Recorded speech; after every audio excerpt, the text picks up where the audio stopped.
وہ لوگ جو اللہ کو مانتے ہیں، جو نہیں مانتے ان کی تو بات ہی نہیں کر رہا. ہندو بھی اللہ کو مانتے ہیں، سکھ بھی اللہ کو مانتے ہیں، عیسائی بھی اللہ کو مانتے ہیں، یہودی بھی اللہ کو مانتے ہیں، بدھسٹ بھی اللہ کو مانتے ہیں، یہ پارسی بھی اللہ کو مانتے ہیں. یہ زیادہ تر تو مذہب اللہ کو مانتے ہیں نا. تو ان کے ہاں اللہ کو ماننے، اور لبرل جو مسلمانوں میں ہے وہ بھی اللہ کو بہرحال مانتے ہیں. مولویوں کو نہیں مانتے مگر اللہ کو مانتے ہیں. کہتے ہیں مجھے مولوی والی درمیان سے نکالو، ڈائریکٹ اللہ کو مانتے ہیں، بس گاڈ ہے ٹھیک ہے. تو یہ اللہ کو اتنا مانتے ہیں کہ بس وہ ہماری ضرورتیں پوری کرنے کے لیے، اس کا کام ہے بارشیں برسانا، زمین سے تناور درخت پیدا کرنا، سوکھا چارہ کھلا کے گائے بھینسوں کے تھنوں سے دودھ نکالنا ہے. بھائی ہم جب پیدا ہوئے تو ہمیں ماں کی نعمت دی، ماں کی چھاتیوں میں دودھ پیدا کیا، باپ کی محبت دی. جب بالغ ہوئے، جوان ہوئے تو اس نے ہمارے لیے جوڑے پیدا کیے جن سے ہم نے نکاح کیا، ہمیں اولادیں دیں، ہمیں بزنس دیا، کاروبار دیا. اللہ بہت بڑا ہے. آگے بھائی وہ اللہ کی کیا ڈیفینیشن، بس اتنا ہی ہے بھائی. اس سے آگے ہم اللہ کو معاذ اللہ فری کرانے کے لیے ان کی اپنی زبان میں بات کر رہا ہوں، اس سے زیادہ اللہ کو پروٹوکول دینے کے لیے تیار نہیں ہے. ہندو بھی مانتا ہے اللہ، عیسائی بھی مانتا ہے اللہ، اور جو تھوڑی بہت اللہ کی عبادت بھی کرتے ہیں نا وہ بھی اپنے مطلب کے لیے ہے. بھائی ہندو لوگ مندر میں کیوں جاتے ہیں؟ بھگوان کی پوجا کرنے کے لیے نا. تو اس کا مقصد بھی کیا ہوتا ہے؟ کسی نے بتایا ہوتا ہے، پنڈت جی نے، یہ والا بھگوان تمہارا یہ والا کام کرے گا. آئی بات سمجھ؟ وہ کیا کرے گا؟ یہ والا کام. سیٹنگ ہو رہی ہے، شادی نہیں ہو پا رہی، تو وہ والے بھگوان کے پاس جاؤ، اس کو تربوز چڑھاؤ. آئی بات سمجھ؟ یا ناریل چڑھاؤ، کچھ کرو اس کے. اس کو کوئی تربوز چڑھاتے ہیں، کوئی پتہ نہیں تربوز چڑھاتے نہیں چڑھاتے، لیکن ناریل تو سنا ہے کہ کیا خیال ہے. تو یہ چیزیں اس کو چڑھاؤ گے تو وہ آپ کے کیا کرے گا؟ کام آئے گا. جبکہ اسلام نے جو عبادت کا تصور دیا ہے اس میں اللہ آپ کے کام آئے یا نہ آئے، نماز آپ کو بہرحال پڑھنی. لطیفہ پرانا ہو گیا، میں سنا دیتا ہوں دوبارہ، بہت پرانا ہو گیا لیکن نئے نئے لوگ بھی آ رہے ہیں نا. کئی بار سنا چکا ہوں تو پرانے لوگ ہیں وہ بور ہوں گے، لیکن سبق بہت ہے اس میں. ایک دیہاتی آدمی نماز نہیں پڑھتا تھا. کیا نہیں کرتا تھا؟ اسے مولوی صاحب نے کہا نماز پڑھا کر. اس نے کہا کہ اگر میں نماز پڑھوں گا نا تو میری گائے بھینسوں کی رکھوالی کون کرے گا؟ مولوی صاحب نے کہا دیکھ، نماز پڑھنے سے رزق میں برکت ہوتی ہے.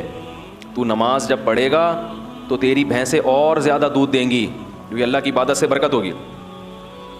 تو ایک دن اس نے کہا چلو ٹرائی کرنے میں کوئی حرج نہیں ہے. فجر کی نماز پڑھی، گھر گیا تو ایک بھینس مر گئی. بھینس کیا ہو گئی؟ اس نے کہا یہ کیا ڈرامہ ہے یار. مولوی صاحب کے پاس آیا کہ آپ نے تو کہا تھا بھینسیں دودھ دیں گی، میری تو بھینس مر گئی. مولوی صاحب نے کہا اصل میں اللہ تمہارا امتحان لے رہا ہے کہ تم کتنے مضبوط ہو ایمان میں. تو ایک دو ہوگا پھر اس کے بعد ڈبل ہو جائے گا دودھ. اس نے کہا چلو ٹھیک ہے. ظہر میں آیا، گیا، دوسری مر گئی. پھر امام صاحب کے پاس آیا. امام صاحب نے کہا ابھی امتحان کی کچھ کڑیاں کیا ہیں، سخت کڑیاں ہیں، اور یہ ابھی کچھ گھڑیاں باقی ہیں امتحان کی. پھر آ گیا، عصر پڑھنے گیا تو ایک اور بھینس مر گئی. تو ایک کٹا ہوتا ہے نا بھینس کے چھوٹے چھوٹے بچے، وہ بہت شور مچا رہا تھا. تو یہ اس کو کہتا ہے زیادہ شور نہیں مچا، تو خالی 2 نفل کی مار ہے. تو کیا ہے؟ یعنی تیرے پیرنٹس کو مارنے کے لیے نا 4 فرض پڑھنے پڑے ہیں.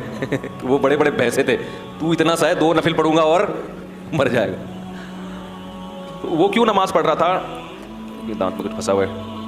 اس کے ذہن میں یہ بات بیٹھ گئی تھی کہ بھائی عبادت کرنے سے رزق میں برکت ہوگی.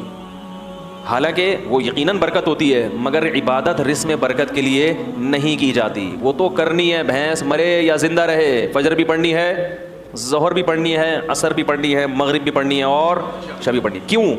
اس لیے نہیں کہ رزق میں برکت ہو. ہم نماز اس لیے تھوڑی پڑھتے ہیں، اس لیے کہ جو کھلا رہا ہے پالیسی بھی اسی کی چلے گی. وہ جب کھلا رہا ہے اور نعمتیں دے رہا ہے تو جب عبادت کے لیے بلائے گا ہمیں اور آپ کو جانا پڑے گا، چاہے ہمارا فائدہ ہو یا ہمارا نقصان ہو. میں نے جمعے کے بیان میں ایک واقعہ سنایا تھا نا کہ سابق حکومت کا، کہ پنجاب میں کو ایجوکیشن سسٹم شروع کر دیا. جب کو ایجوکیشن سسٹم شروع کیا ہے تو علماء گئے وزیر اعلیٰ کے پاس کہ بھئی یہ کیا ڈرامہ شروع کر دیا تم نے. حکومت نے کہا تھا ہمارے پاس فنڈ نہیں ہے الگ الگ اسکولوں کا. تو پھر وہ حکومت نے بتایا علماء کو کہ فنڈ کا مسئلہ نہیں ہے، باہر سے مدد آتی ہے. ان کی یہ ریکوائرمنٹ ہے، ان کا یہ کہنا ہے کہ الگ الگ اسکول نہیں بناؤ، لڑکے لڑکیوں کو ساتھ بٹھاؤ.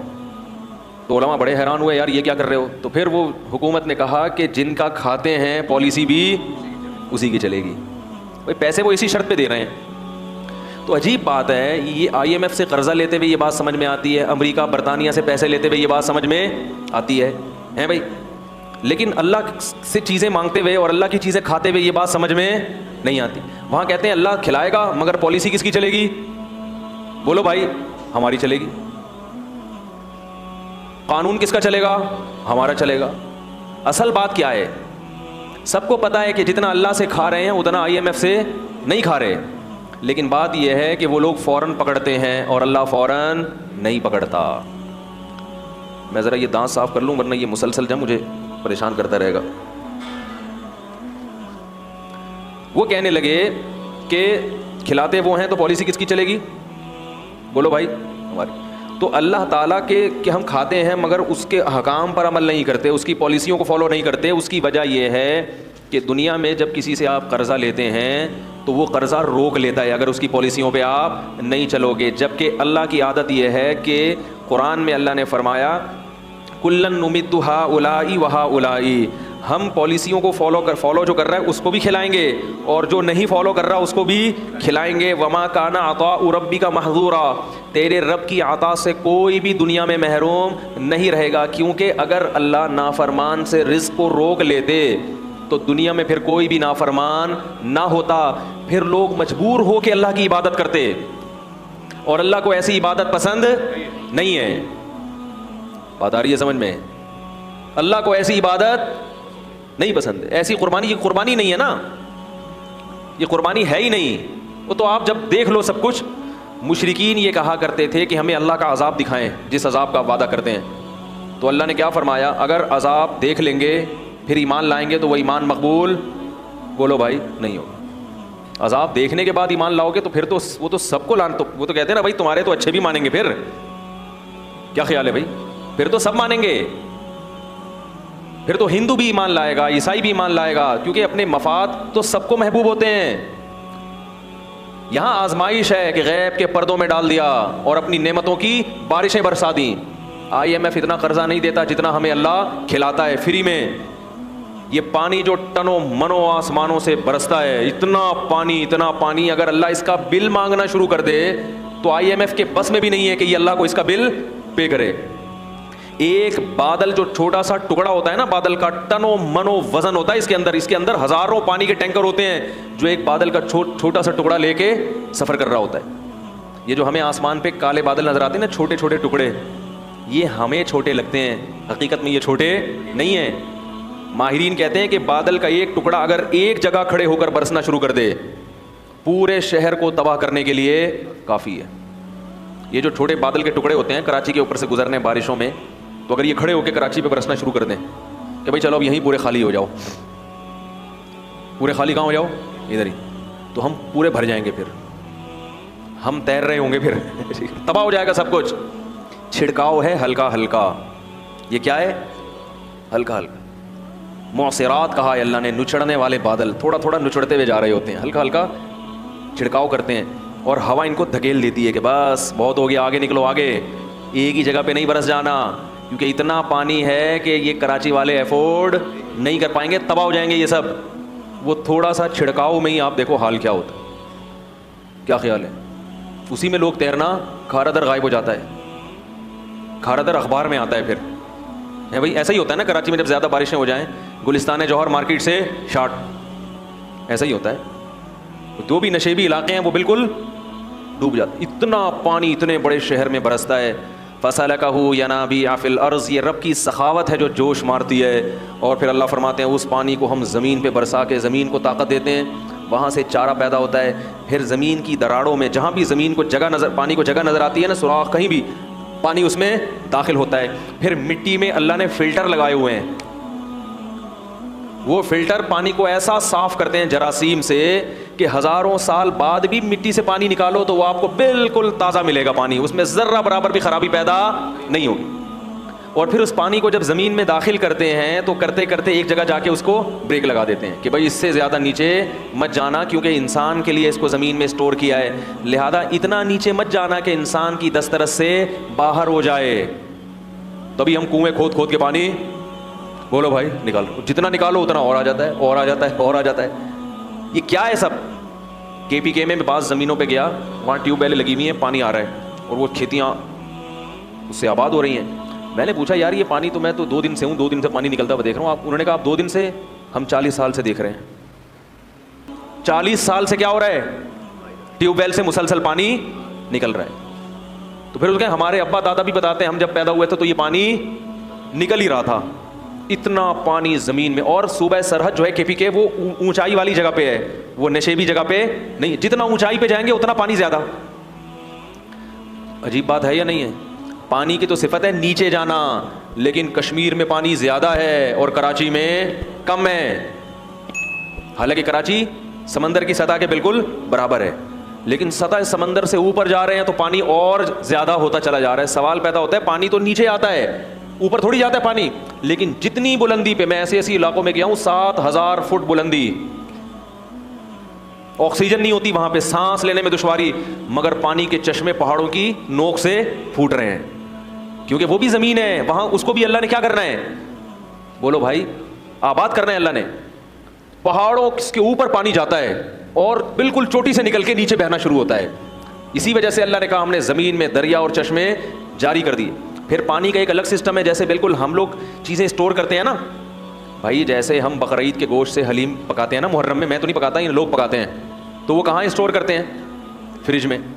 کیا خیال ہے بھائی, کیونکہ محرم میں پھر کہاں سے ملے گا اتنا گوشت, تو لوگ بقرعید کے گوشت کو کیا کر دیتے ہیں, اسٹور کر دیتے ہیں, کیونکہ محرم میں اسی سے حلیم پکے گا, تو فریز کر دیا جاتا ہے نا.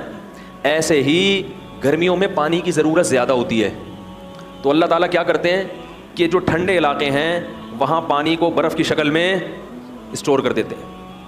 نہیں آ رہی میرا خیال ہے, قرآن نے اس کا بھی تذکرہ کیا کہ آسمان سے برف نازل ہوتی ہے, وہ برف کے بڑے بڑے پہاڑ, وہ سب کیا ہے, قدرتی فریج ہے جس میں کوئی ڈور نہیں ہے, دروازہ نہیں ہے, کوئی بجلی نہیں دینی پڑ رہی اس کو. وہ اللہ تعالیٰ آسمان سے ہی برف بنا کے اس کو زمین پہ, بولو نا بھائی, نازل کر کے بڑے بڑے تودے گلیشیئر بنا دیتے ہیں. وہ گلیشیئر اسٹور ہو جاتے ہیں, بالکل صاف ستھرا پانی ہوتا ہے, وہ ایک دم نیٹ کلین پانی, صاف ستھرا. وہ پانی بڑے بڑے گلیشیئر کشمیر میں اور K2 کی پہاڑیوں پہ ادھر کیا ہو جاتے ہیں, پورے پورے برف کے پہاڑ بن جاتے ہیں. پھر کیسا بہترین نظام ہے, ایسا نہیں ہوتا ایک دم دھڑام سے پہاڑ پگھل جائیں, نا نا نا, جیسے جیسے گرمی آتی ہے تھوڑا تھوڑا پانی پگھلنا.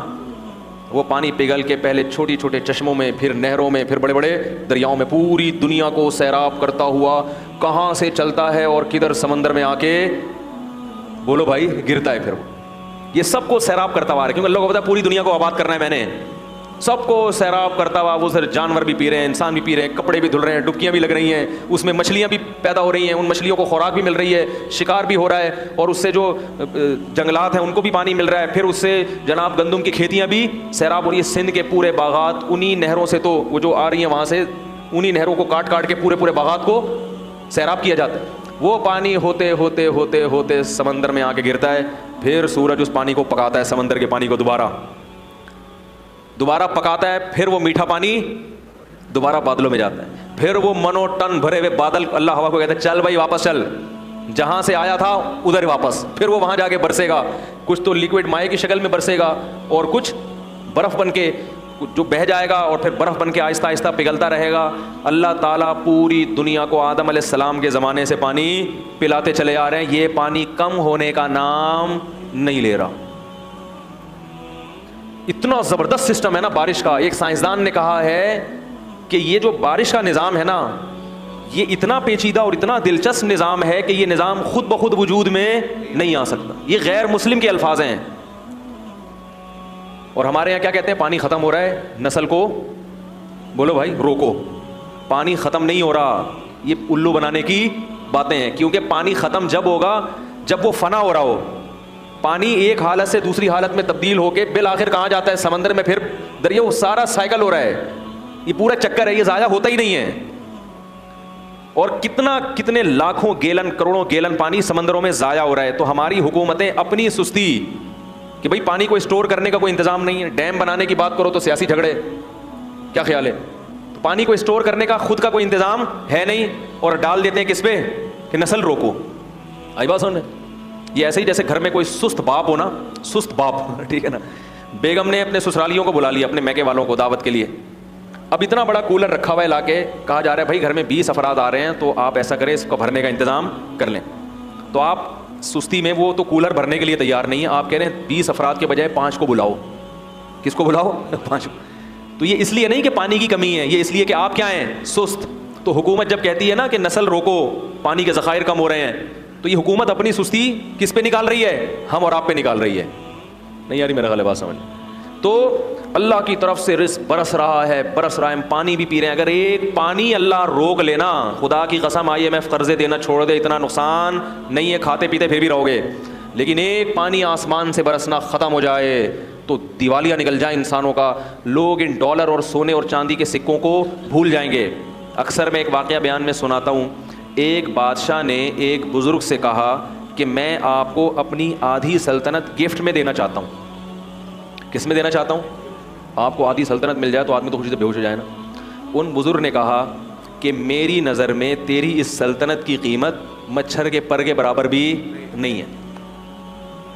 بھائی کیوں بھائی؟ انہوں نے کہا میرے پاس جو نعمتیں ہیں نا, جو گاڈ گفٹڈ نعمتیں جو اللہ نے مجھے بغیر کسی محنت کے دی ہیں, ان نعمتوں کی قیمت تیری اس سلطنت سے زیادہ ہے. بادشاہ بڑا حیران ہوا, یار یہ دیکھنے میں تو فقیر سا لگتا ہے, کپڑے بھی دیکھو پھٹے پرانے, اور اس کے پاس اتنی دولت اور اتنا کچھ, اس کے پاس سرمایہ پتہ نہیں کہاں چھپا کے رکھا ہوا ہے اس نے, جو میری پراپرٹی سے بھی زیادہ ہے. تو بادشاہ نے بلا لیا. بادشاہ لوگ تو بڑے لالچی ہوتے ہیں نا, بھائی کہاں رکھا ہوا ہے بھائی. تو بادشاہ نے بلا لیا. تو بادشاہ نے کہا کہ آپ شکل سے تو اتنے مالدار نہیں لگتے, لیکن آپ نے جو یہ کہا کہ آپ کے پاس اتنی قیمت کی چیزیں ہیں, تو یہ کہاں ہیں؟ بزرگ کو پتا تھا ایسے سمجھاؤں گا اس کی سمجھ میں نہیں آئے گا, مثال سے بات سمجھ میں آتی ہے نا. کیا خیال ہے وہ؟ لوگ مجھے کہتے ہیں بیان میں قرآن حدیث کم ہوتا ہے, مثالیں ادھر ادھر کی زیادہ ہوتی ہیں. قرآن حدیث ہوتا ہے, اسی کو سمجھانے کے لیے مثالیں دی جاتی ہیں. خود قرآن اور حدیث میں اللہ کے نبی نے بہت سی مثالیں دی ہیں, عام انسانوں کی مثالیں دی ہیں, مچھر کی مثالیں دی ہیں. تو مثال جس کو ایگزامپل کہتے ہیں, وہ بات کو سمجھانے کے لیے, تو اپنی بات سمجھانے کے لیے نہیں, قرآن اور سنت ہی سمجھانے کے لیے. ورنہ قرآن تو پڑھ لیں آپ, سبھی پڑھتے ہیں, اس کو ڈیفائن کرنا یہ مشکل کام ہوتا ہے کہ یہ کس طرح سے لوگوں کے دماغ میں یہ بات اتر جائے. خود نبی نے بھی بہت سی مثالیں دی ہیں, اپنی بات کو سمجھانے کے لیے نبی کیا دے رہے ہیں؟ مثالیں. حالانکہ آپ بات کہہ کے خاموشی اختیار کر لیتے, لیکن آپ کو معلوم تھا کہ میں اپنی بات سمجھانے کے لیے بھی کیا دوں گا؟ مثال دوں گا, تو بات سمجھ میں آئے گی. تو اسی وجہ سے شاعر لوگ کہتے ہیں نا, مثال جو سلجھی ہوئی چیز ہے اس کو کیا کہتے ہیں؟ شاعر نے کہا نا, خوابوں کی طرح تھا نہ خیالوں کی طرح تھا, وہ شخص ریاضی کے سوالوں کی طرح تھا. الجھا ہوا ایسا کہ کبھی کھل نہیں پایا, سلجھا ہوا ایسا کہ مثالوں کی طرح تھا. یہ شاعروں کے باولے ہونے کی ایک مثال ہے. یہ جو میں نے شعر پڑھا ہے نا, یہ بیٹھ کے قلابیں ملاتے رہتے ہیں. شاعر, سارے شاعر باولے نہیں ہوتے, ذہن میں رکھیں. ایک شاعر اپنی محبوبہ کے بارے میں کہہ رہا ہے کہ پتہ نہیں کیا ڈرامہ ہے, سمجھ میں نہیں آ رہا, سمجھ میں آ ہی نہیں رہی ہے. تو کہہ رہے خوابوں کی طرح تھا نہ خیالوں کی طرح تھا. وہ شخص ریاضی کے, جیسے ریاضی کے پیچیدہ سوال ہوتے ہیں نا, اس قسم کی چیز ہے بھائی. وہ بیلنس بھی ڈال دیا ہے بھائی, ٹھیک ہے, سارے خرچے بھی پورے کر دیے. تو الجھا ہوا ایسا کہ کبھی کھل نہیں پایا, ایسا الجھا ہوا کہ آپ کھول نہیں سکتے اس کو. سلجھا ہوا ایسا کہ مثالوں کی طرح, لیکن سمجھ میں آ رہا ہے کہ بھائی یہی ہے میرے لیے, صحیح ہے. جب جان چھڑانے کی بات کرو تو ایسا سلجھا ہوا کہ بھائی اس میں کیا خرابی ہے. پھر آخر میں کہتا ہے شطرنج کی الجھی ہوئی چالوں کی طرح تھا. سمجھ میں آ رہی ہے بات؟ نہیں آ رہی تو یہ زیادہ اچھا ہے. اس قسم کی باتیں سمجھ میں آئیں تو خطرناک ہے, نہ سمجھ میں آئے تو زیادہ اچھا ہے. خیر, تو مثال سے بات سمجھ میں آتی ہے. کیا کہہ رہا تھا میں؟ ابے وہ مثال دینے لگا تھا, وہ ذہن سے نہیں. ابے والد کی پالیسی تو بہت پرانی ہو گئی. بادشاہ, ہاں, تو ان بزرگ نے بادشاہ کو مثال سے سمجھایا. وہ بادشاہ بزرگ سے کہہ رہا تھا نا کہ بھائی کون سی چیز ہے, تو ان بزرگ نے بادشاہ سے کہا کہ بادشاہ سلامت, ایک مثال ہے, اور مثال اکثر فرضی ہوتی ہیں. ان کو لوگ کہتے ہیں فرضی قصے سنا رہا ہے, تو فرضی بھی ہوتی ہے کہ فرض کر لو تھوڑی دیر کے لیے تو کیا ہوگا. تو انہوں نے کہا کہ بزرگ نے کہ فرض کرو بادشاہ سلامت, آپ کو پیاس لگ رہی ہے, ایک پیالہ پانی آپ کے پاس رکھا ہوا ہے, لیکن آپ کو ایک بیماری لگ گئی کہ وہ پانی جب آپ پیتے ہیں تو الٹی ہو کے نکل آتا ہے. وہ پانی الٹی ہو کے, اب پوری ایڑی چوٹی کا زور لگا لیا مگر وہ پانی حلق میں گھسنے کے لیے تیار نہیں, ایسی بیماری لگ گئی.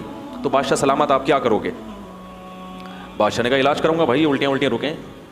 وہ کون سی گولی آج کل آ رہی ہے الٹیوں کی مشہور, وہ گرینیٹ, کچھ اس طرح گریوینیٹ کھاؤں گا. اس زمانے میں جو بھی گریوینیٹ ٹائپ کی چیز ہوتی تھی, بھائی الٹی روکنے کے لیے گریوینیٹ کھاؤں گا, یہ کھاؤں گا, وہ کھاؤں. اس نے کہا سب کچھ کر کے دیکھ لیا مگر فائدہ نہیں ہو رہا.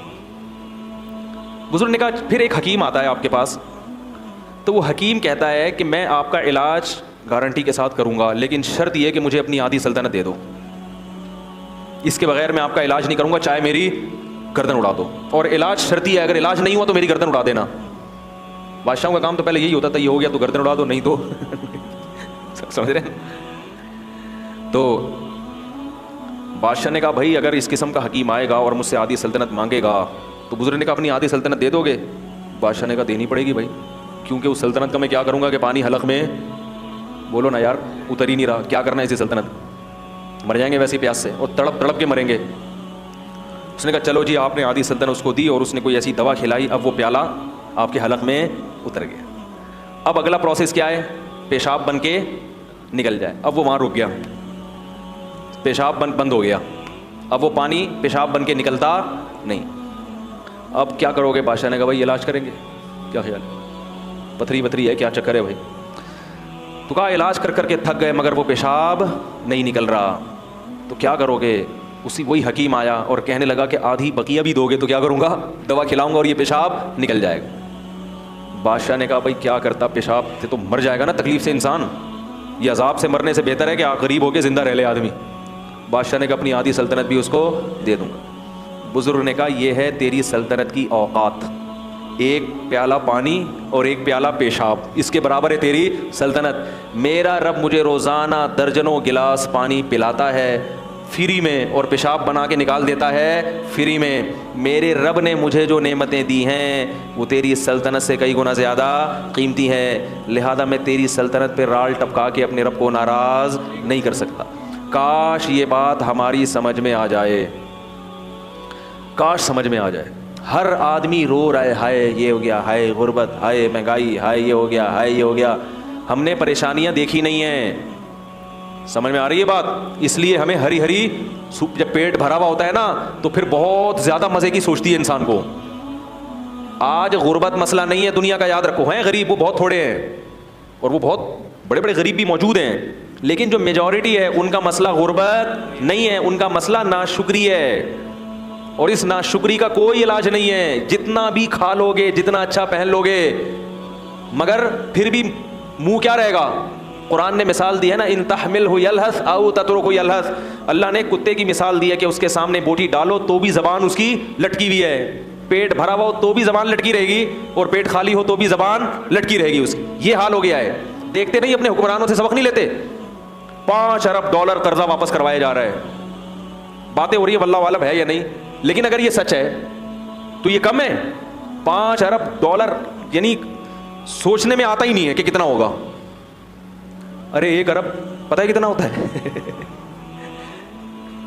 یعنی شروع کرو تو 100,000 سے 1 لاکھ, 100 لاکھ سے 1 کروڑ, 100 کروڑ سے 1 ارب, پھر اس کو ڈالر سے ضرب دے دو, پھر وہ کتنے 100 ڈالر, 100 ارب ڈالر. میرے بھائی ہم اور آپ تصور, لیکن ایسے لوگ بھی چاہتے ہیں کہ ہم دوبارہ آئیں اور مزید پیسہ. یعنی یہ وہ لوگ ہیں کہ اگر یہ 5-5 ہزار کے نوٹ کو چائے میں ڈبو کے کھانا شروع کرتے ہیں, خود نوٹ کھانا شروع کرتے ہیں, ان کی زندگیاں ختم ہو جائیں گی مگر وہ نوٹ ختم نہیں ہوں گے. کتنی بڑی عبرت ہے اس واقعے میں کہ اصل مسئلہ دولت نہیں ہے, ہوس ہے. جس میں ہوس ختم ہو جائے تو اس کو یہ بہت لگے گا جو نعمتیں ہم کھا رہے ہیں.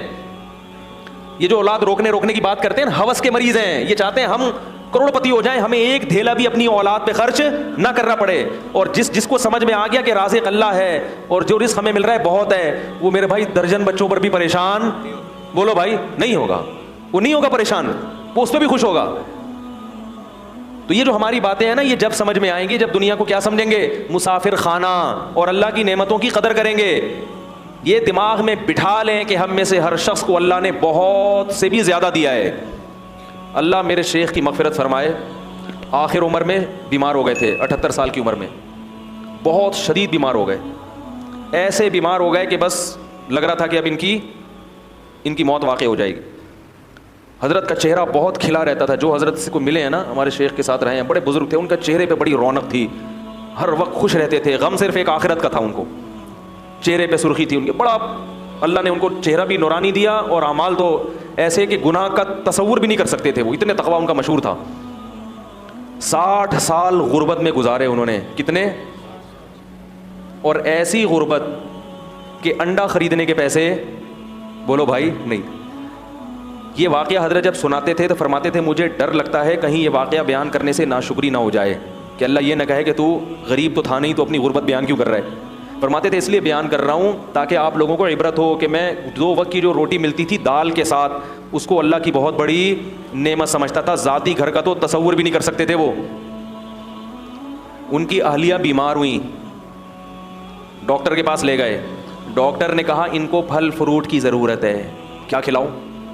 بولو بھائی پھل فروٹ. حضرت فرماتے ہیں میری جیب میں پھلوں کے پیسے نہیں تھے.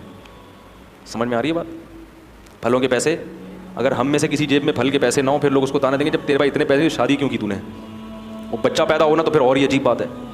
بھائی نکاح تو کرنا ہے چاہے پیسے ہوں یا نہ ہو. ایسی عورت سے کرو جو آپ کے ساتھ کمپرومائز کرے, ایسی نہیں مل رہی پھر صبر کرو. اولاد بھی ہوگی, سب کس پہ توکل کرنا ہے, یہ تو اللہ کا حکم ہے.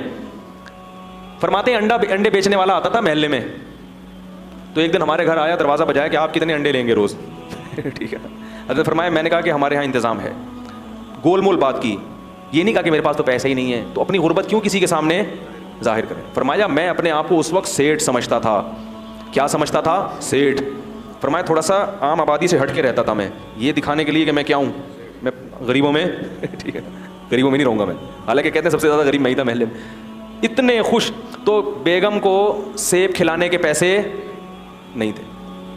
فرماتے ہیں میں نے کہا بھائی ڈاکٹر اپنے حساب سے تو صحیح کہہ رہا ہے, اس کا علم تو یہی کہہ رہا ہے کہ بھائی سیب ضروری ہے, کھجور ضروری ہے, لیکن میرے پاس پیسے نہیں ہیں تو اس کا مطلب ہے میری بیوی کے لیے ضروری, بولو بھائی نہیں. اگر ضروری ہوتا تو اللہ مجھے پیسے دیتا. اللہ کو یہ طاقت حاصل ہے کہ وہ سیب کے بغیر بھی آئرن کی کمی پوری کر دے. لیکن اہلیہ بھی تھی ساتھ دینے والی, کوئی اور ہوتی گریبان پکڑ دی. جب تیرے پاس پیسے نہیں تھے تو رشتہ لینے آیا کیوں تھا؟ جب تیرے پاس سیب کے پیسے نہیں تھے ہیں تو انہوں نے بھی توکل کیا, بھائی میرے میاں کا جو کچھ ہے وہ مجھ سے چھپاتے. ہاں جو کنجوس آدمی ہے نا, جو بیوی کو ترسا ترسا کے کھلا رہا ہے اور ادھر پیسے جمع کر رہا ہے, اس کا گریبان پکڑنا چاہیے. سمجھ میں آ رہی ہے؟ اس کو تو کوٹنا بھی چاہیے, کیونکہ ایسے بھی کنجوس دنیا میں ہیں, خود باہر برگر بھی کھا رہے ہیں اور مزے اڑا رہے ہیں اور بیوی کو چائے میں ڈبو کے پاپے کھلا رہے ہیں, کہہ رہے ہیں نبی کی بیویوں نے بھی اس پہ کیا کیا تھا, گزارا. اللہ پہ توکل کرو, اللہ بہت بڑا ہے. اس کو طبیعت سے کیا کرنا چاہیے, کوٹنا چاہیے. میں اس کی بات کر رہا ہوں جو کوشش بھی کرتا ہو پھر بھی رزق کے دروازے نہ کھلتے ہوں, وہ تو اللہ کی طرف سے ہے نا, وہ تو اللہ کی طرف سے. تو حضرت اپنی اہلیہ کی بہت تعریف کرتے تھے. فرماتے اللہ نے مجھے ایسی بیوی دی ہے کہ مجھے جنت کی حور بھی اس کے مقابلے میں پسند نہیں آئے گی. ایسے صاف کہتے تھے, کہہ رہے اللہ نے مجھے ایسی بیوی دی ہے. کیسا انہوں نے حضرت کے ساتھ کیا کیا, کمپرومائز کیا. حضرت فرماتے ہیں ہمیں تو پیسے ہی نہیں تھے, صبح ایک روٹی کھاتے تھے اور شام کو ایک روٹی دال کے ساتھ. کہا ایک دن ہمارے گھر میں مہمان آئے, وہ کہنے لگے یار جب بھی آپ کے گھر آؤ دال ہی پکی ہوتی ہے. ٹھیک ہے نا. حضرت فرماتے ہیں اس کے بتانے سے ہماری توجہ اس طرف گئی کہ ہم کئی دنوں سے دال کھا رہے ہیں, ورنہ ہمارا ذہن بھی کبھی اس طرف نہیں. اور فرماتے تھے یہ جو میں آپ کو واقعہ بتا رہا ہوں یہ صرف آپ کو سبق دلانے کے لیے. فرماتے ہیں اس حالت میں یہ نہیں سمجھتا تھا میں غریب ہوں, اور اب بھی یہ نہیں سمجھتا تھا کہ میں غریب تھا, کیونکہ اللہ نے مجھے 2 وقت کی روٹی دی عزت کے ساتھ, رات کو سر چھپانے کے لیے جگہ دی, اور ایک ایسی بیوی دے دی جو میرے ساتھ اس معاملے میں خوش ہے. تو فرمایا کہ بس اللہ نے پوری دنیا کی دولت سمیٹ کے مجھے دے دی. میں یہ سمجھتا تھا, خوش تھے. تو کہتے ہیں کہ ڈاکٹر نے کہا سیب کھلایا, ہمارے پاس سیب کے پیسے نہیں تھے. تو فرماتے ہیں کہ ہم نے کہا بھائی ڈاکٹر اپنی لحاظ سے صحیح کہہ رہا ہے, اگر اللہ ہمیں دیتا تو آئرن کی کمی پوری کر دیتے, نہیں دیا تو اللہ ویسے پوری کر دے گا کمی. اولاد بھی ہوتی رہی, حضرت بھی نسل روکنے کے قائل بولو بھائی نہیں تھے, اور ہسپتالوں کے قائل بھی, ہسپتال میں پیسے ہی نہیں تھے حضرت کے پاس. سب حضرت کی اولادیں ماشاءاللہ جوان ہیں, اللہ نے کثرت سے اولاد بھی دی, سب بچے پل بھی گئے, باہر ملکوں میں چلے گئے, اعلیٰ تعلیم بھی حاصل ہو گئی. حضرت کا انتقال ہو گیا, مگر پیرانی صاحبہ جو ہماری ہیں حضرت کی اہلیہ, وہ اب بھی الحمدللہ زندہ ہیں. 90 سال سے اوپر شاید ان کی عمر ہو گئی ہو, نہیں آ رہی میرے خیال پاس. تو یہودیوں کی طرح کیلکولیشن کرتے رہو گے تو دنیا میں نہ سکون ملے گا, خود بھی پریشان رہو گے اور دوسروں کو بھی کیا کرو گے, پریشان کرو. تو حضرت کا انتقال ہو گیا, مگر اب بھی بڑی اچھی صحت والی زندگی گزاری. اور حضرت کا بھی انتقال کمزوری سے نہیں ہوا یہ تھا حضرت کو شوگر کی بیماری ہو گئی تھی جو بڑھاپے میں ہو ہی جاتی ہے, لیکن حضرت اس پہ آمادہ تھے کہ بھائی اب مجھے دنیا سے جانے دو, میں میری عمر بہت ہو گئی ہے, مجھے زندہ رہنے کا شوق, بولو نا بھائی. حضرت فرماتے جب میری عمر 63 سال ہوئی نا تو پھر مجھے زندہ رہتے ہوئے شرم آنے لگی کہ 63 سال میں نبی دنیا سے چلے گئے, اب تم کیوں زندہ ہو گئی. تو وہ شرما شرمی میں 78 سال کے ہو گئے, ٹھیک ہے نا, کیونکہ دنیا کو مسافر خانہ سمجھتے تھے نا, کہ بھائی جانا تو ہے, اب 60 سال ہو 70 ہو کتنا ٹھہرے. حضرت فرماتے تھے کہ ہمارے جب بچوں کے بچے ہو جائیں نا, تو مجھے ذہن میں آتا تھا اب نئی گاڑی آ گئی ہے, پرانی گاڑی کیا کرے گی, پلیٹ فارم خالی کرے. یاد رکھو آپ کے گھر میں جو بزرگ ہیں ان پہ یہ فارمولہ اپلائی کرنا نہ شروع کر دیں کہیں جا کے. کیا آج ہم نے سنا ہے کہ 63 سال کے بعد انسان کو شرم آنی چاہیے, آپ تو 70 کے ہو گئے. یہ مطلب ہرگز نہیں ہے. ان کو یہ کہو کہ اللہ کرے آپ 100 سال جئیں, یہ ہم اپنے لیے بتا رہے ہیں. دوسرے کے بارے میں یہی کرنا ہے کہ اللہ ان کو, ہم لوگ نہیں کہتے تھے حضرت آپ 63 کے ہو گئے تو آپ کو جانا چاہیے, ہم یہ کہتے تھے آپ 100 سال سے پہلے بولو بھائی نہ جا, بلکہ ہماری عمر بھی آپ کو لگ جائے. وہ ان کے اپنا ذوق یہ ہے. جو چاہنے والے ہوتے ہیں نا, وہ کبھی بھی نہیں چاہتا کہ ہمارا جو جس سے ہم محبت کرتے ہیں وہ دنیا سے جائے. اس کی محبت کا تقاضا ہے کہ وہ کہے کہ آپ زندہ رہیں, آپ کی عمر ابھی اتنی نہیں ہوئی جانے والی. ہم حضرت سے کہتے تھے لوگ 100 سال میں جاتے ہیں, آپ 78 میں ایسی باتیں کر رہے ہیں, 63 میں ایسی باتیں کر رہے ہیں. تو جس کو محبت ہوتی ہے نا وہ اسی حساب سے سوچتا ہے. ایک شخص نے حضرت کو خط لکھا کہ حضرت مجھے ڈر ہے اگر آپ مر گئے تو میرا کیا ہوگا. حضرت فرمایا یہ کیوں نہیں سوچ رہے اگر میں مر گیا تو میرا کیا ہوگا. شیخ کے مرنے کے خیالات آ رہے ہیں, ٹھیک ہے. محبت کا تقاضا یہ ہے کہ آپ اپنے مرنے کا تصور کریں, جس سے محبت ہے اس کے بارے میں کہ انشاءاللہ آپ نہیں مریں گے. کیا خیال ہے بھائی. تو میں جو اصل واقعہ بتا رہا تھا, تو جب حضرت کی پھر 60 سال کے بعد حضرت کے پاس پیسہ آیا ہے. سمجھ میں آ رہی ہے بات. 60 سال کے بعد کیا ہوا, رزق کے دروازے کھل گئے. جب اللہ نے غریب رکھا اس وقت بھی خوش, جب پیسہ دیا تو بھی خوش. پھر پیسہ خرچ کیا جائیدادیں بنانے میں, بولو بھائی, کوئی مکان اپنے لیے نہیں بنایا. فرمایا تمہارا مال وہ ہے جو حدیث میں آتا ہے نا, کھا کے ختم کر دو, پہن کے پرانا کر دو. پھر جو حضرت کی پگڑی تھی, ٹھیک ٹھاک مہنگی پگڑی تھی, گھڑی اچھی خاصی مہنگی پلاٹینم کی گھڑی تھی, گاڑی ایسی کہ ہٹو بچوں میں نے اب تک کسی کے پاس وہ گاڑی, بولو بھائی, اتنی بڑی گاڑی تھی. کویت کا شہزادہ اس سے حضرت نے گاڑی خریدی تھی. شاید میں غلط بیانی سے کام لے رہا ہوں بھائی, جھوٹ تو نہیں بول رہا نا ممبر پہ بیٹھ کے. اور فرماتے ہیں جب میں پیٹرول پمپ پہ جاتا تھا تو ٹینکی فل کراتا تھا. یہ نہیں کہ 500 روپے کا گاڑی میں اتنی بڑی گاڑی رکھی ہوئی ہے, 50 روپے کا پیٹرول ڈال دو, پھر جب ختم ہوگا تو نیا ڈالنا. بھائی جب تم نے ہی چلانی ہے تو بھر دو اس کو. اس پہ بھی جان لوگوں کی کیا ہو رہی ہوتی ہے, چل رہی ہوتی ہے. یار ٹینکی بھرنے, ایسا نہ ہو کہیں گر جائے, ضائع ہو جائے کوئی. او بھائی جب تم نے ہی چلانی ہے تو بار بار پیٹرول پمپ کی ٹینشن سے بہتر نہیں ایک دفعہ فل بھر دو اس کو. یہاں بھی بچا رہے ہیں پیسہ. حضرت فرماتے ہیں جب میں لائن میں کھڑا ہوتا تھا نا پیٹرول پمپ, تو وہ ٹینکی بھرنے میں کافی ٹائم لگتا تھا. لوگ مڑ مڑ کے دیکھتے تھے, اس مولوی کو دیکھو اور اس کی گاڑی کی ٹینکی کو دیکھو. نہیں آ رہی میرے خیال. خوراک پھر ایسی رکھی, پھر صرف سیب نہیں, اب تو سیب کے پیسے نہیں تھے نا, جب نہیں تھے تو بھائی اللہ اسی میں, جب پیسے آ گئے تو پھر جو حضرت کا ناشتہ تھا وہ آج شاید وزیر اعظم کا بھی نہیں ہوگا. بالکل ایسی ڈائٹ تھی جو بالکل صحت کے لحاظ سے مناسب. اس میں بادام تھے ناشتے میں, ہاف بوائل انڈا تھا, سیب تھا. وہ سیب جب یہاں ختم ہوتے تو ٹورنٹو سے منگواتے تھے. یعنی اگر پاکستان میں سیب کا موسم نہیں ہے تو دنیا میں جہاں ہے وہاں سے کیا کرو, منگواؤ, سیب کھانا ہے. اس پہ پیسہ کیا ہو رہا ہے, میں تبھی تو بیان میں بار بار کہتا ہوں گھر بنانے کے بجائے پہلے ان چیزوں کی فکر کرو, اس کے بعد گھر کب بھی بنا لو اگر پیسہ اللہ نے بہت دیا ہے. اسی وجہ سے حضرت کی فٹنس ایسی تھی, اتنی عمر میں بھی کہیں سے بڑھاپا نظر نہیں آتا تھا. ایسے خوبصورت جوان جب چلتے تھے نا, لوگ کہتے کھڑے ہوتے تھے, لوگ کہتے سنوبر کا درخت کھڑا ہوا ہے, ایسا قد تھا ان کا. چال ایسی خوبصورت تھی, آواز میں ماشاءاللہ جان تھی, صحت تھی. تو یہ جب حضرت کو بیماری ہوئی نا شوگر, پتہ نہیں چلا تھا. ان کی انتقال اس لیے ہوا کہ یہ شوگر ٹریس نہیں ہو پائی. سمجھ رہے ہیں, پتہ نہیں چلا کہ شوگر, اگر بیماری ٹریس ہو جاتی تو پھر 100 سال بھی جیتے وہ. لیکن بہرحال اللہ کی طرف سے موت ہے, کبھی اسی طرح موت آنی مقدر ہوتی ہے, کبھی بیماری ٹریس نہیں ہو پاتی. لیکن ان کو شوگر تھی تو وہ میٹھا بھی اسی, جو ان کی خوراک کا میٹھا زیادہ کھاتے بھی نہیں تھے وہ, لیکن جتنا کھا رہے تھے وہ بھی کھا رہے تھے. شوگر کا کوئی علاج کی وہ نہیں تھی, علاج ہی نہیں ہوا اس کا. لیکن اس حالت میں جب انتہائی کمزور ہو گئے, بالکل چہرے جو ہے نا وہ رونق جو ایک بیمار آدمی کا ہوتا ہے کمزوری سے, وہ رونق ظاہری طور پہ ختم ہو جاتی ہے, بالکل بستر سے لگ گئے, تو بھی زبان سے کوئی شکایت نہیں.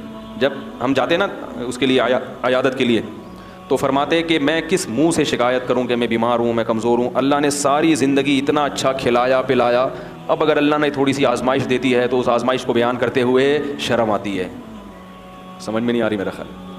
اب اس آزمائش کو بیان کرتے ہوئے, بھائی پہلی دفعہ زندگی میں, حالانکہ اس سے پہلے بھی بیمار ہوئے ہوں گے, کہا اللہ نے ساری زندگی کھلایا, خوب کھلایا. وہ کیا کھلایا, دال روٹی, اس کو کیا کہہ رہے ہیں, خوب کھلایا. حضرت کے بچے جب جوان ہونے لگے تو حضرت کو فکر ہوئی ان کی شادیاں کرنی ہے, جبکہ گھر اتنا چھوٹا ہے کہ اس میں کمرے ہیں ہی نہیں. ہماری طرح نہیں کہ اب تو کرنا تو ہے ہی نہیں, کرنی تو ہے ہی نہیں, کماؤ پیسہ لاؤ پیسہ ہے بھائی. حضرت کو فکر ہوئی بیٹے جوان ہو رہے ہیں تو اب کیا کرنی ہے, شادیاں. لیکن اب یہ کہ گھر میں جگہ نہیں ہے تو حضرت نے ہمیں کمرہ دکھا دیتے. میں نے کہا ایک اوپر کمرہ ہے, ٹھیک ہے, وہ جو لحاف رکھتے ہیں نا, کیا خیال ہے, ایسی مزاح کر رہے تھے. کہا میں نے سوچا کوئی مسئلہ نہیں ہے, کو ادھر سیڑھیاں لگا کے بولو گے چل ادھر جا اپنی بیوی کے ساتھ. لیکن فکر پھر بھی کی انہوں نے کہ بھائی شادی کرنی ہے ان کی, وہ دیکھا جائے گا شادی کے بعد کیا جگاڑ کرنا ہے, کہاں کر لے گے. تو اللہ کا شکر ان کی شادیاں بھی ہو گئیں. ان کو بھی اللہ نے بہت پیسہ دیا, وہ سب مدرسے میں وہ عالم بنے.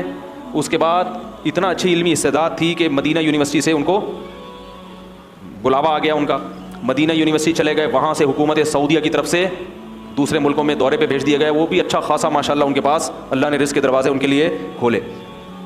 تو میں یہ کہہ رہا ہوں, دیکھو ہم لوگ ہوس کے مریض ہیں, ہم کبھی بھی خوش بولو بھائی نہیں رہ سکتے. ہم غیر مسلموں کے طریقے کو فالو کر رہے ہیں کہ وہ کدھر جا رہے ہیں, وہ ہر وقت نوٹ بنانے میں لگے ہوئے ہیں. ہم میں سے جس کو بھی اللہ نے دیا ہے, جتنا دیا ہے اللہ کی قسم وہ ہماری ضرورتوں سے کئی گنا زیادہ. ہمارے بار بار یہ کہتے تھے کہ اللہ نے مجھے میری ضرورت سے کئی گنا زیادہ دیا ہے, زیادہ دیا. پھر جب بہت پیسہ آیا حضرت کے پاس تو اپنے لیے پھر بھی نہیں بنایا گھر, پھر بھی کہا میں کیا کروں گا گھر بنا کے, لیکن اپنی اہلیہ کے لیے ایک فلیٹ بولو بھائی خرید لیا کہ میرے مرنے کے بعد ان کے لیے کوئی انتظام ہو جائے. تو وہ بھی ہو گیا. وہ بھی جب بہت, ورنہ حضرت اس کے بھی قائل نہیں تھے, کیونکہ بچے ماں ظاہر ہے بچوں کے پاس لیتی ہیں نا, ان کو تو الگ گھر کی ویسے بھی ضرورت نہیں ہوتی, لیکن چلو بنا لو جب اتنا اللہ نے دے دیا. باقی کیا کرتے تھے, اپنے جو صبح کا ناشتہ ہے بادام منڈا اور یہ سب, ایک دن ہم گئے تو ٹکا کھا رہے تھے, ٹھیک ہے نا, اچھی خوراک کھاتے تھے. تو جب شہد استعمال کرتے تھے, دودھ پیتے تھے, چائے کے قریب بھی نہیں پٹکتے تھے, کبھی بھی چائے نہیں. پان تو زہر تھا, حضرت کے سامنے کوئی پان کھا کے دکھا دے بس اس کی خیر نہیں ہے, کیونکہ انتہائی صفائی پسند تھے. ایسی صفائی اگر میں قسم اٹھا کے بولوں میں نے زندگی میں کسی میں نہیں دیکھی تو میں قسم میں جھوٹا نہیں ہوں گا. اتنی صفائی تھی, اتنی صفائی کہ انتہا ہے جس کی. ایک طالب علم اپنی ٹوپی کمرے میں بھول آیا ان کے, اس پہ تھوڑے تھوڑے پسینے کے ہلکے ہلکے کچھ نشان تھے. حضرت اس ٹوپی کو نا یوں کر کے لے کر آیا, ادھر رکھ کے, کہا مجھے چکر آ رہے ہیں اس کی بدبو سے, حالانکہ اس میں کچھ بھی نہیں, لیکن ناممکن تھا, ایسی صفائی تھی. سلیقہ ایسا تھا کہ چپل آپ ٹیڑھے میڑے نہیں رکھ سکتے تھے. ہم مدرسے میں جب چپل رکھ کے آتے تھے نا بالکل فوجیوں کی طرح سیدھے چپل, ٹیڑھے میڑے ہو گئے تو خیر نہیں ہے. پھر ان کی خانقاہ میں جب بیٹھنے کا ٹائم آتا تھا تو حضرت کی تو چپل ترتیب سے رکھے ہوتے تھے. ایسا نہیں ہے کہ جہاں اتارو کوئی چپل ادھر جا رہی ہے ادھر جا رہی ہے, اس کا تصور نہیں تھا. گاڑی جب اپنی پارک کرتے تھے ایسی تمیز سے پارک کرتے تھے, اس کے جو ٹائر ہیں پہیے بھی کیا ہوتے تھے بالکل سیدھے, ٹیڑھے میڑے نہیں ہوتے تھے. ہر چیز میں سلیقہ. کوئی بائک اگر گلی میں کھڑی کرتے ذرا سی ٹیڑھی میڑھی اس کو ڈانٹ پڑتی تھی. ایسا سلیقہ, ایسی تمیز, اتنی صفائی, انتہائی درجے کی صفائی تھی.